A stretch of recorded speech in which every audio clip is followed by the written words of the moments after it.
Hello and welcome to the Cool Grandpa Podcast. This is your host Greg Payne coming at you from Studio 12. This podcast is about being the best possible grandpa you can be, focusing on what it is to be a grandpa and how we can all share that experience together for our grandchildren.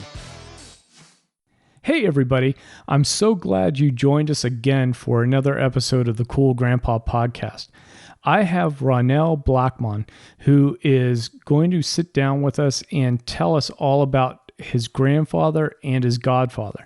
Ronnel has really interesting and impactful stories from each one of those people that just poured a ton of wisdom and a ton of life lessons into Ronnel as he was growing and becoming the absolutely fantastic man that I've gotten to know through this interview.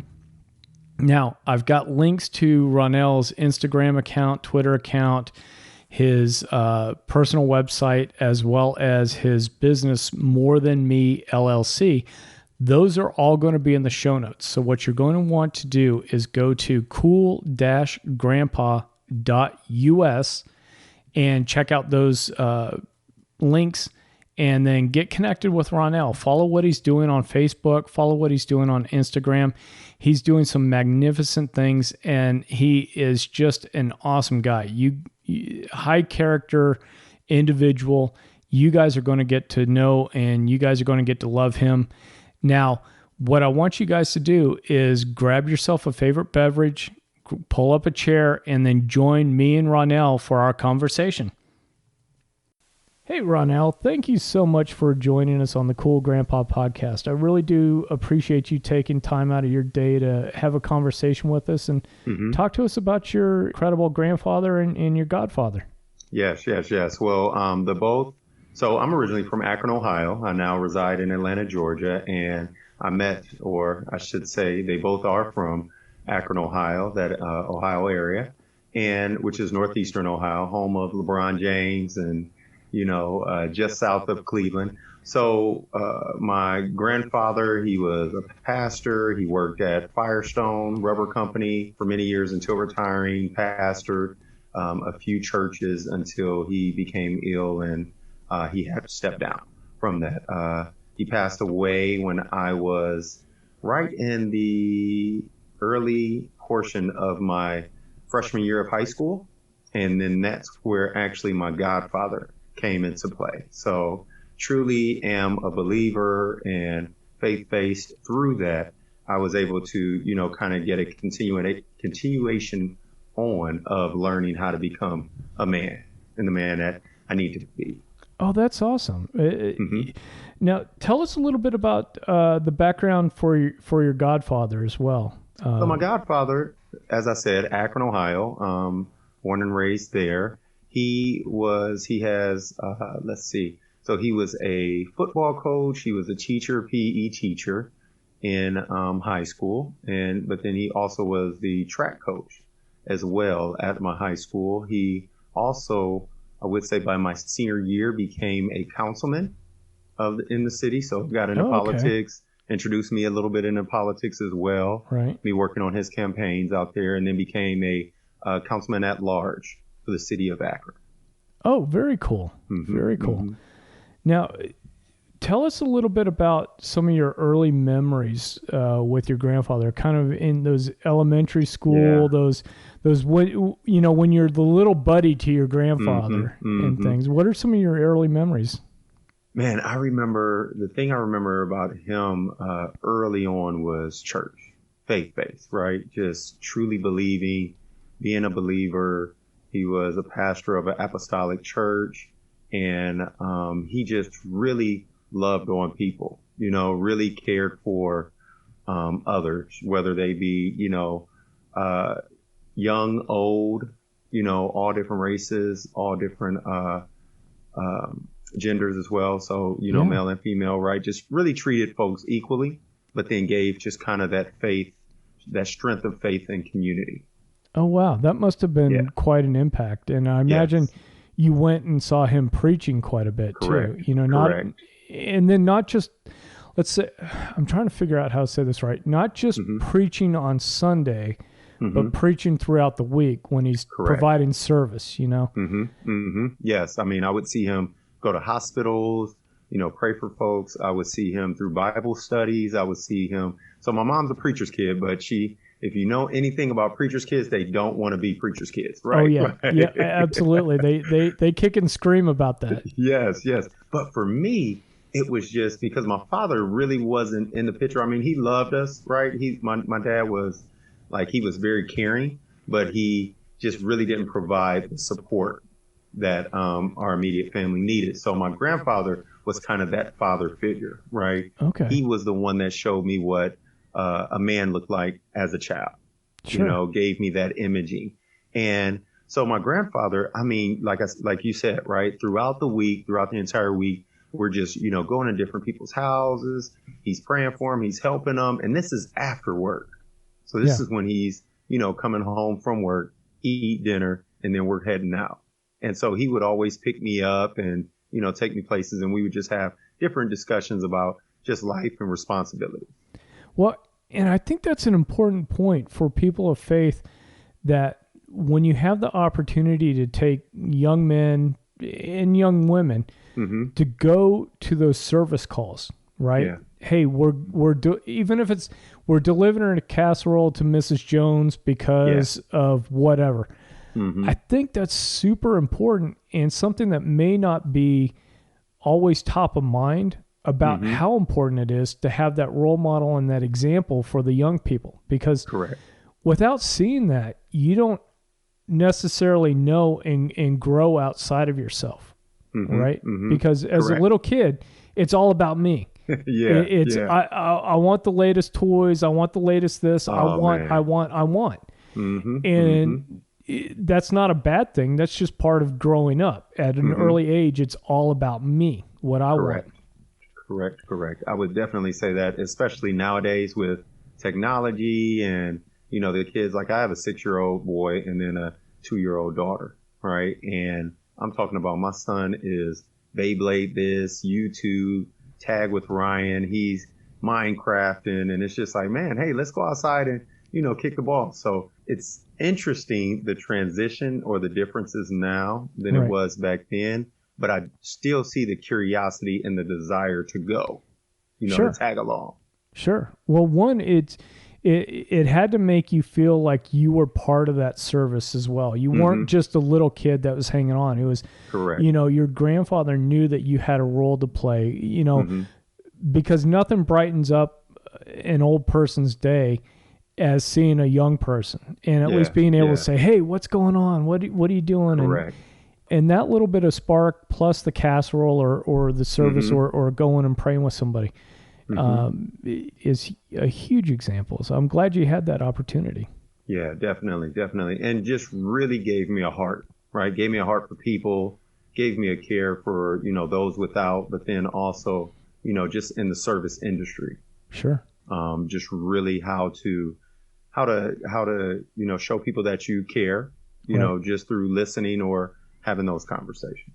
Yeah. And then the other part of what you had talked about was him showing you kind of how to be a man and how to grow up. What were some of the things that he was showing you with that? Well, a lot of it was, again, him being there, right? Because with my father being absent, it was, hey, I have responsibilities, right? I would love to bring you on. I'm going to bring you on as many as we can. And a lot of our vacations were, you know, to church events, whether it was, you know, going to Detroit or going to California, or the traveling, coming down south. The traveling really was, you know, just being with him, seeing how he treated my grandmother, you know, with the love. I mean, she was spoiled rotten. And I remember thinking to myself, I don't think I want to get married, because that looks like a lot of work, right? Right. Looks like a lot of work and responsibility, but really just kept her feeling loved as well. So even though he gave a lot of love outside of the home, he still seemed to have enough time, energy, and I mean, just for family as well. I mean, him sitting there with me and us just enjoying, whether it be a sporting event on television or, you know, just playing a board game. Sure. You know, I think too is that it's important for young men to have that modeling behavior.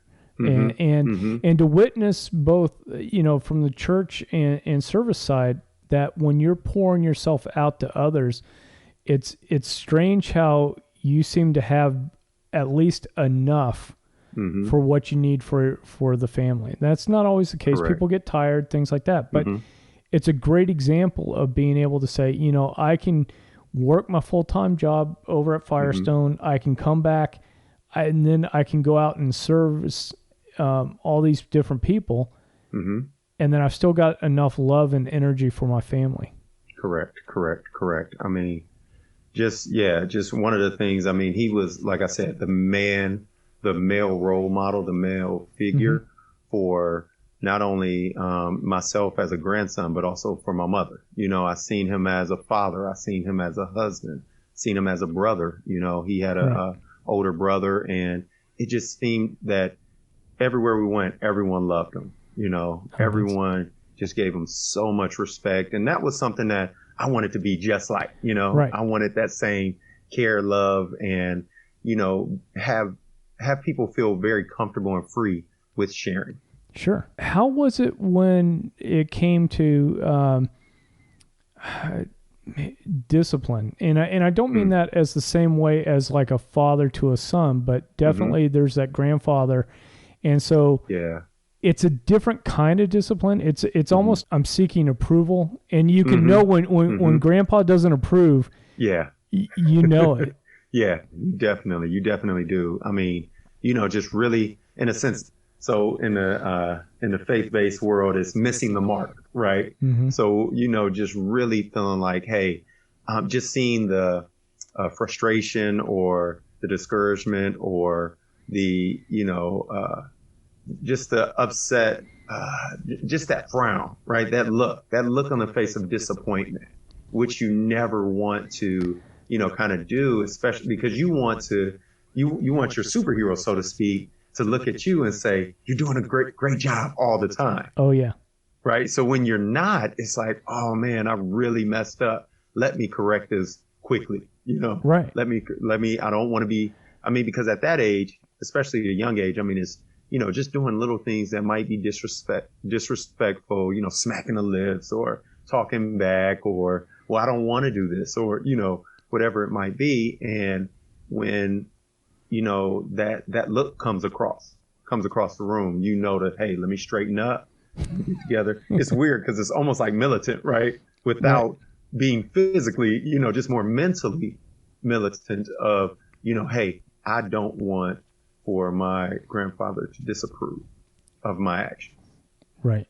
Well, and that's interesting the way that you talked about it, because I've talked with other grandfathers, and some of their ideas are, I'm here just to love the grandson or granddaughter. I'm not here for the day in, day out disciplining that they've got to live up to my standards or anything like that. But the grandfathers have often said, you know what, when it comes time to change a diaper, when it comes time to get somebody into the car to go for the trip, when it comes time for this, the grandkids react to that. I think it's because a lot of times those grandfathers just come at that relationship with the grandkids just out of love. Correct. And the kids know it. And so you don't want to let down your superhero. Right. And to that, right, I don't think, he raised his voice a few times, right? And it was received appropriately, right? But it was one of those things, I don't want to let's not take this to a level of me actually having to see him take action. Right. Because my grandfather was about 6'2", 6'3", I would say about 215. Okay. Lean, like I said, worked at Firestone, so was a very, physically demanding job. And, just to, nope, it was a threat. I'm looking at it like, I don't want that. I don't want that at all. Oh yeah. Yeah. Well, and young boys can just imagine getting a kick to the rear end, and occasionally we need it. Yeah. Oh, most definitely. So my mother did not hold back. Okay. But my mother was 5'2", right? Right. My mother is 5'2", and just firecracker, right? My dad's 6'6", mother's 5'2", So my grandmother and grandfather used to say they were like Mutt and Jeff. I don't know. I never seen the show, but that's what she said, right? So that's what she would describe them as. And I mean, my mother would lay down the hammer. I mean, she would make sure that I was in line, and my grandfather was seemingly to be there to pour just such a maturity, so to speak, in me at an earlier age, you know, and to guide me mentally in how to act, react, and how a man of God should walk their life. Now, as you started getting into those middle school years, those early teenage years, how did the relationship start to evolve and start to change? Because, you know, you're not a little kid anymore. You're now really a young man. And so how did that relationship evolve? So that relationship evolved, I mean, tremendously. So, I mean, we went from me just being a little kid, rambunctious and doing everything, to now there being an expectation of some ownership that I needed to take or responsibility, you know. So he would show me things in the yard. He would still take me places and just teach me, okay, this is the reason why I handled things this way. This is the reason why I handled this that way. And the thing that I would say he taught me the most during those middle school years was that perception is reality. And I didn't understand it at the time, because I'm like, no, that doesn't make, I thought reality was reality. Right. You know, but like I said, he very, I mean, it was so on point, so timely. Like I said, the level of maturity that he treated me with was an expectation that I should get it, right? And when I say perception is reality, he gave me a quick example of a time where he was dealing with church members that didn't have transportation. So he would take them after Bible study or whatever home. Well, sometimes he would get into, you know, deep conversations, as you could imagine, especially churches back then, right? Sure. Nowhere near like the mega churches we have nowadays, right? But like the pastor would be there to, you know, kind of help some of the members. And there was one time he shared with me where he was speaking with and again, right, I'm in middle school. So just imagine a grandfather having this conversation with his grandson to this extent. But it was just, hey, he was in the car with a female church member having a deep conversation at their home, pulled up, you know, about to drop them off. And it popped in his head, perception is reality. So he gave me that quick example to say, there's no telling who might see this and perceive it to be something else. So he had to then employ, hey, let me give gas to some of my female members that are going that way. Hey, I'll give you this gas money. Can you take them? They need to catch a ride home. And just make everything a little bit more visually, you know, vantage from different perspectives to make sure that he was above approach. Yeah, so, no, that's a great example, because so many times too, you know, we always tell people you can't judge a book by its cover, because the cover could be all beat up. Fact is, we all make judgment decisions. We all see things from a different perspective. So somebody just walking by, an old gossip, let's say, see that situation, it's like, oh boy, hey, let me tell you what I saw. Sister such and such and pastor was that, and I wonder if the first lady know about it. You know that. No, and that's powerful, because telling that to a young man in those middle school years, because so much of that goes above our heads. When I was in middle school, I don't know how many times I probably was doing something that was perfectly fine, but from a distance and a different perspective, it could have looked like it was something that it shouldn't have been. Correct.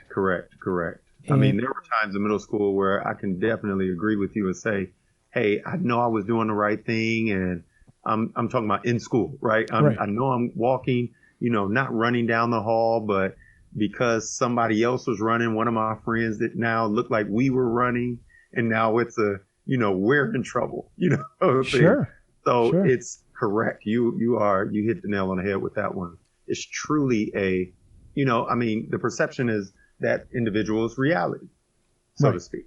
Right. So until they know more, That's the reality. So thinking from that lens, it allowed me to mature. But then also, I would say during that middle age year, or middle school age years, I would say the idea of being, even though he was talking to me to be a little bit more mature, right, or in a mature manner, so to speak, he still always instilled with me to still be a kid. Okay. Like be a babe, right? Right. And he would always talk about babes in Christ, right? Just, being, hey, just learning, always stay learning, never wanting to grow up too quickly, to whom the word says to whom much is given, much is required, right? My godfather actually used to just, beat that in my head when I got into high school. Sure. But I remember time, I can always recall back time where my grandfather would give me kind of just examples of just saying, hey, responsibilities. You don't want to, for instance, girlfriends, right? Hey, grandpa, pop, I have a girlfriend and I really like her. Oh man, you got a girlfriend? Oh yeah. Well, hey, you have plenty of years to focus on on the girls. Right now, I need you to focus on your schoolwork, right? Yeah. I need you to focus on playing sports. So one of the, just a few memories, of, kind of just lifelong lessons. Oh, that's awesome. That's awesome. Now, how did, as you started getting into sports, because I think there's a little bit of crossover between definitely your grandfather as that mentor, encouraging role, and then also as that relationship started to develop with your godfather more as the track coach, and then later after your grandfather had passed, working with your godfather a little bit more when he was a councilman. So how did the sports and how did the transitions and things kind of work for you? Gotcha. So the transition, was truly, I would truly say it was just ordained and just God given, because it was a really tough time, that transition. My grandfather, he always encouraged me in sports. My father really wasn't there too much for sports. My mother worked a lot. But my dad was really good at sports, but again, he wasn't there as much. So, his encouragement in it, like, made me want to be, again, a part of a team, right? That love for people, that love for others. Hey, that teamwork aspect, right? And we would watch basketball games together. So I got into basketball. My dad was a really good basketball player. So they tell me. I don't know. No, yes, he was. Yes, he was. But then, running track as well. So it was always like, hey, how can I get into something, right? After school, extracurricular activity to where I could be around friends, to where I could, kind of do more versus just going home and, sitting in front of the TV or whatever the case may be. So as my middle school years went on, my grandfather actually got diagnosed with lung cancer. Oh. And he had a battle. During that time. So I do think also that's why he was, kind of really pouring into me, like, as a very mature individual. And part of that was him, just, again, right, probably seeing something coming, right, Sure. along the lines. So him going through chemotherapy, him going through radiation, and now almost just me standing there seeing him kind of deteriorate, but still have somewhat of a mind, for us to, okay, now it's like, okay, man, Papa is about to, he's deteriorating, he's going, so I need to stoke up as much as I can, right? And having those conversations with him and helping out now almost as like, I'm the man of the family. Even though I'm not, right? Even though I'm not, but just like, hey, I need to help out more than ever, so I'm going over there more often. But then, so as my middle school years start to end, I'm now going into high school. My grandfather is sick and I'm kind of distraught, really have no direction, a little frustrated because I'm now looking at, death in the near. Right. You're right. And then my coach, or one of the football coaches, he was football coach for varsity. And then his name is, I'm sorry, I didn't give any names. Great, my bad. So my grandfather's name is Robert F. Hale. Please forgive me for that. Hale, that's right. Hale. Robert F. Hale, Franklin Hale. And then my godfather is James Sheely. James Sheely. So my godfather, he's coaching. He's coaching the varsity, but then he's also the head track coach. And so while I'm in those sports, I'm talking to him, right? And I'm telling him about my grandfather. But not only is he a PE coach, but he was also a health coach. A health teacher. So I ended up having him as my teacher as well, right? But through running track, so I did the high jump. We would practice early in the morning. So he would come by and pick me up instead of me riding the bus to school. He would come by my house, pick me up on the way to school, and then we would have kind of high jump practice before school. And through that, just having those conversations, it was just such an overlap. So he would just tell me, man, your grandfather sounds like a fantastic person. And sorry you guys are having to go through that. But kept a distance, not too, overbearing. And then when my grandfather passed, probably mid to end of my freshman year, my godfather kind of stepped in and said, okay, hey, now, in a sense, what my godfather would tell me is that the Lord told him that he needed to be in my life. Like he needed to step in. Oh, that's awesome. In place. So, I began working for him. He had a lawn care business during the summertime. So we would ride around, cutting lawns and every day. And he would, kind of give me a couple dollars, for working. But throughout that time, we would just be talking constantly. He would play the same church CDs over and over. I'd be like, man, this thing, can we get you a new CD? Or back then it wasn't CD. Can we get you a new tape? Right. It was side A and side B. You would hear it flip. Right. Yep. So, through that time, we just got closer, and it was just like, man, okay, this guy seems to care, very similarly to how my grandfather did. And we're talking and he's sharing, and I'm able to share with him kind of just some of my thoughts, some of my feelings. And he just would remind me that, hey, to whom much is given, much is required. Get it done. No excuses, So that's when those high school years where that transition came into play. Okay. Wow. And, one of the things that has struck me, and I've been a scoutmaster, a coach, and different things, it just really draws out this great story is how much men can step into the lives of young men and be there and be that another role model, another voice, another example, and that we shouldn't shy away from it. I think sometimes in today's culture, it's very much if that child's not yours, then, just kind of let everybody be. And I don't think that's the case. I think there's a lot of young men in different circumstances that need an older man, grandfather type, whatever, coach, whatever, to step into those roles and step into those lives because we don't know who we're affecting and how we're affecting them. Correct. I read a book once with a company I used to work for, and the name of the book was Fathered by God.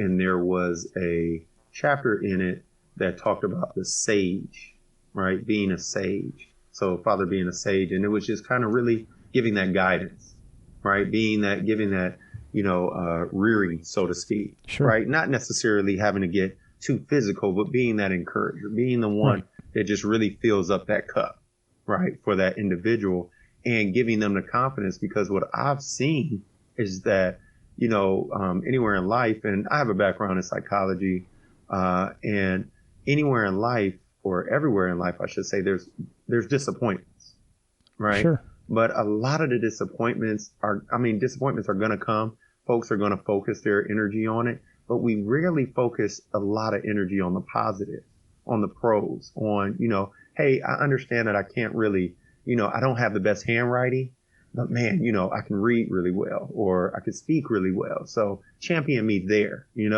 instead of saying, hey, that handwriting is really going to, tear you up. So now you're into your mind. Okay, the rest of the world is now looking at my handwriting, right? So just really, being that individual that just cares, right? Yeah. Just showing that they care, showing that, your life is of value. And I feel like that's what a lot of folks are missing right now. Oh, absolutely. And I think too, young men in particular are missing that because it's all about the shortcomings and so much isolation going on these days. So yeah. And that's where, again, grandfathers, father figures, role models can definitely come, coaches definitely can come into play, because you don't recognize, I don't think as men we've been taught that our leadership goes beyond work. It goes beyond our team sport, right? Sure. It goes on. I remember growing up and Charles Barkley saying, I'm not a role model, right? Don't treat me like a kid's role model. Yeah. And it's like, no, we all are actually. We all are leading someone either down the right path or the wrong path, right? And it's having that recognition that the value that you add to another's life is just, it's so powerful. I think it would stop a lot of folks from making bad decisions, right? Just knowing someone cares, someone is watching, someone expects them to be great, and that's, to me, is what a grandfather just really pours into, or again, a coach or father figure pours into that next generation. Sure. Now, how did that relationship with your godfather evolve as you're going through your high school years and you're really getting to be a young man at this point, a lot of responsibility. You're starting to look at that horizon beyond high school. Yeah. Oh man, it was truly impactful. I'm talking about, my godfather was, hey, let's look at colleges right now. Let's, what is your work ethic like? Yeah, we're working out, or yeah, you're, cutting grass, but this is your hustle, right? You need a job and your hustle, that type of conversation. But then at the same time is, how are you going to take care of a family? What is your plan B? How do you, what do you think that would be your best?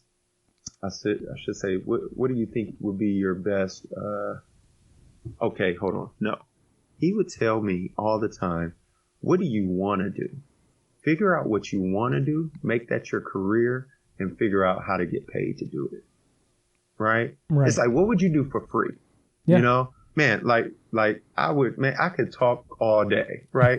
But to figure out how to matter of fact, I used to get in trouble for talking, right? In class. Yeah.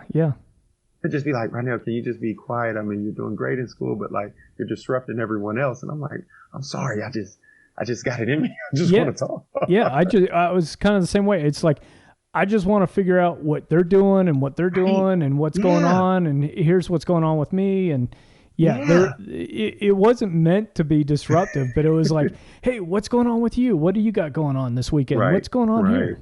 Right. Just that curiosity and that wanting to get to know other people, right? Yeah. And I think people really are drawn to that. They see that. They feel the genuine, the genuine, just the care, right? Sure. Just the care and love that you might have. And when I say, he would guide me and he would say, hey, but he would also remind me that everyone doesn't think like me. So even though I care, he would call me, he would just say, man, you got a big heart, just, you need to somewhat protect that heart, right? Because you care, and you could care too much a little bit, and it causes you some, frustration. But through our conversations, he would just guide me to say, hey, at the end of the day, get it done. Give a full 100%, and that's all you can do. Yeah. Kind of stand and know that God is going to, really take you the next level. All you can do is be there, be present, and continue on with the process. So that was, I would say, how, and even to this day, right? I think of those things. He would talk to me about, hey, your foundation is through Christ, right? Your foundation is in your faith. So make sure that foundation is solid. He would talk to me about that. But then also, again, whenever I'm frustrated or faced with a challenge in life, whether it be work, career, or, relationships, it would just be, hey, trust the process. One day at a time. Trust the process. So, hey, give all I can, and I really, you really can't. Yeah. Yeah. Well, and it's incredible because one of the things that I took away from that was that early on getting that examples from your grandfather about service and caring and having that big heart, but then as you get into high school, needing to have that maturity and then having your godfather say, hey, that good heart is awesome, but guess what? Sometimes that's going to get challenged. Sometimes that could be broken. Sometimes that could be vulnerable because you hadn't gone through that emotional growth pattern yet that your grandfather had gone through. Correct. So that's a great, I'm thinking of, it's a great thing where you had this gift that was given to you by your grandfather, and then your godfather was able to refine that a little bit more with you. Yeah. And it was, that was really the main focus, I think, on him, and still to this day, right, is, hey, stay focused, stay on track. And really it's just back to the basics, right? Yeah. Foundation, what's important, faith, family, your fitness. And, it's interesting because going through COVID-19 and, the holidays, it's just like, man, you gain weight and you're like, man, I'm not as fit as I used to be. And he would always remind me, well, hey, you're not playing sports like you used to, right? Yeah. He would say, so either you need to back away from the table or if you want the long life, you say, right? Yeah. Or, that's what's going to happen. So it's throughout life, through having kids now and him being able to guide me as far as being a father figure, the way I, know my kids, raise my kids, the expectations that I have, it's all new for me as a father. So, which I think every man goes through, sure. Right? We're trying to figure out, hey, how do we not only shoulder the responsibility of the household in our marriage, but now also the kids and the responsibility and the needs to make sure that they are met. So that's been definitely the way that I would say my godfather has truly helped me develop and become the man I am today. Well, and that's awesome that he started that out with that foundation in Christ and the foundation of, make sure that, let's say, the faith is first. That's the bedrock. And then you're going to be just adding layer and layer on top of that. And if you got that strong bedrock, then you're going to be able to handle that. And when you when you hit a level where you can't, you back down just a little bit, regroup, and then you can keep building. Correct. There are countless times where I truly believe that had it not been for my devotional time in the morning or some prayers, that my mind would not have been able to react, right, to what I was up against for the day.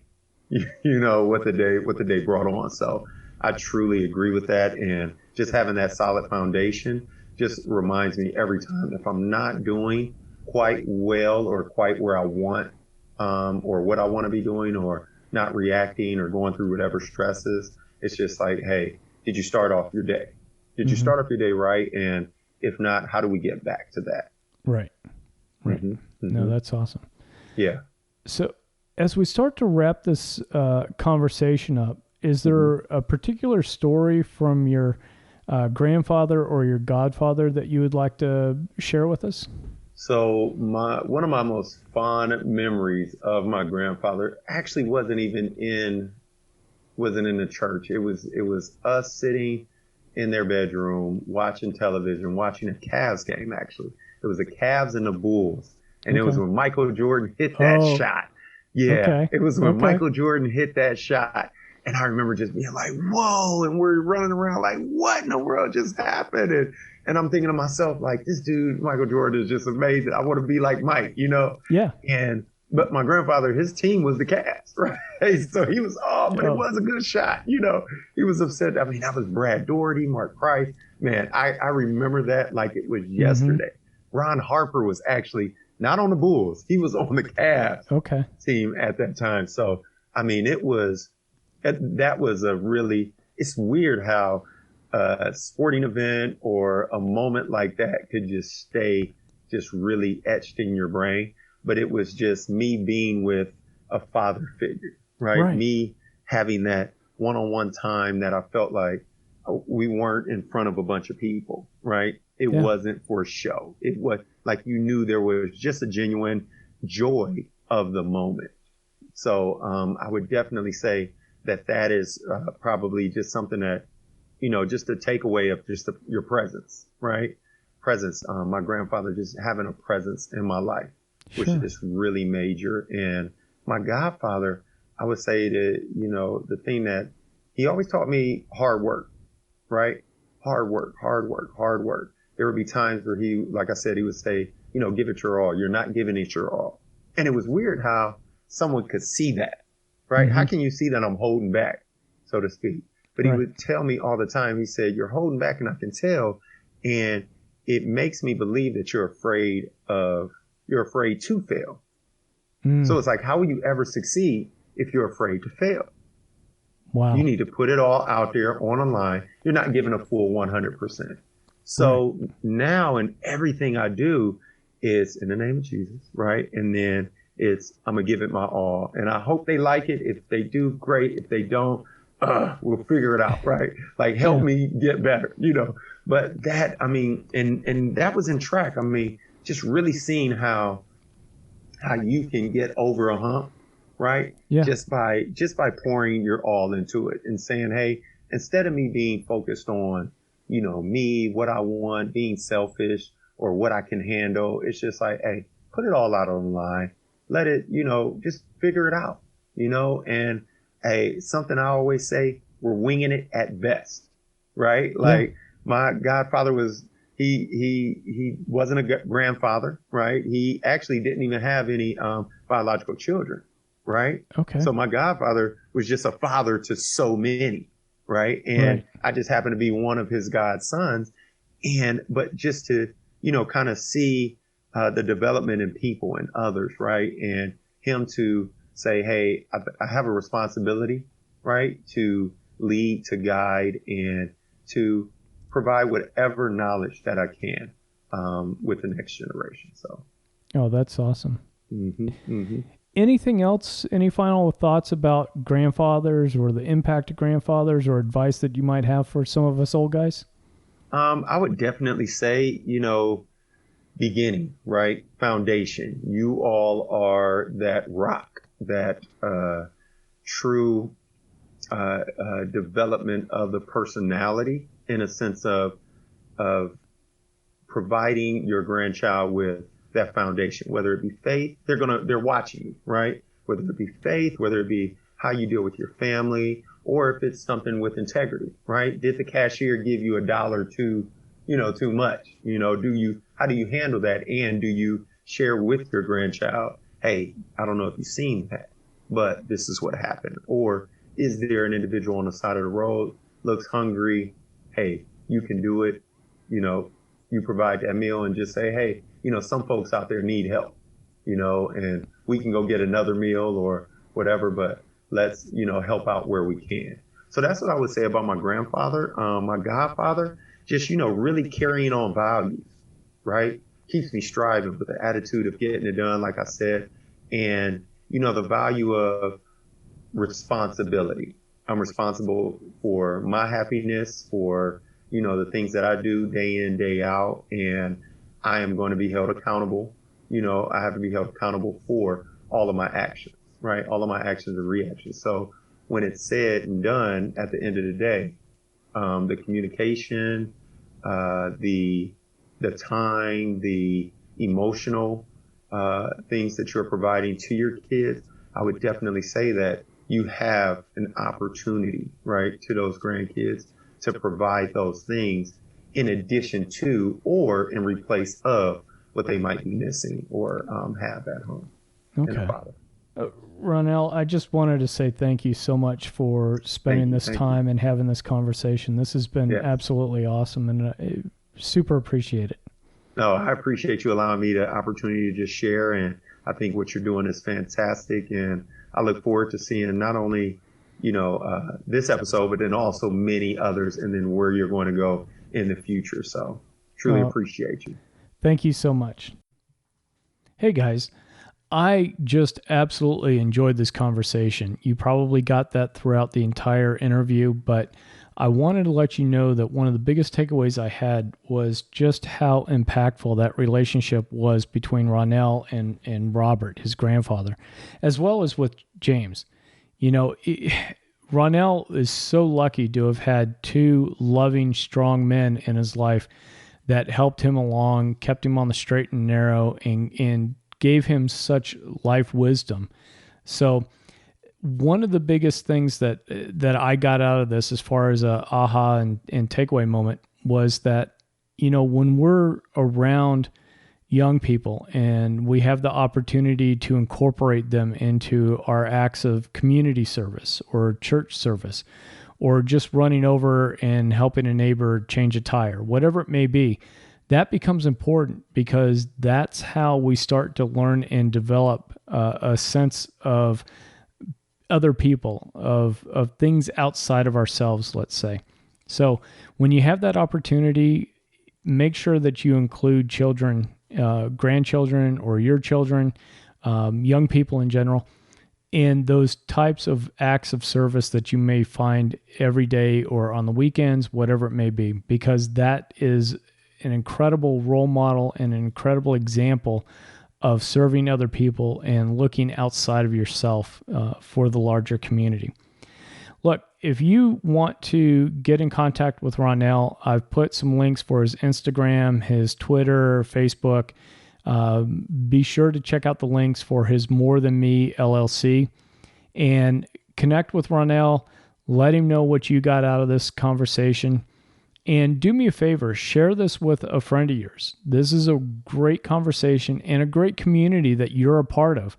And so I want you to help me share this news about the role that grandfathers have in the lives of their grandchildren, as well as just the relationships in general. I think there's a lot of takeaways that are not just grandfather to grandchildren, but also just person to person that we're getting out of these conversations. So anyway, I hope you guys are having a great day, and remember to be awesome.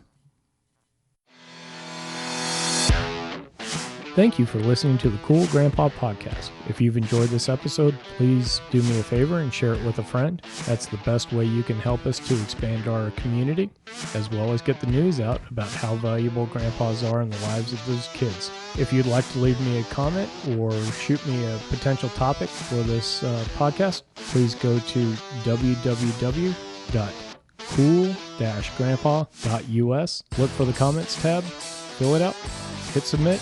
It's as easy as that. Until next time, remember to stay cool.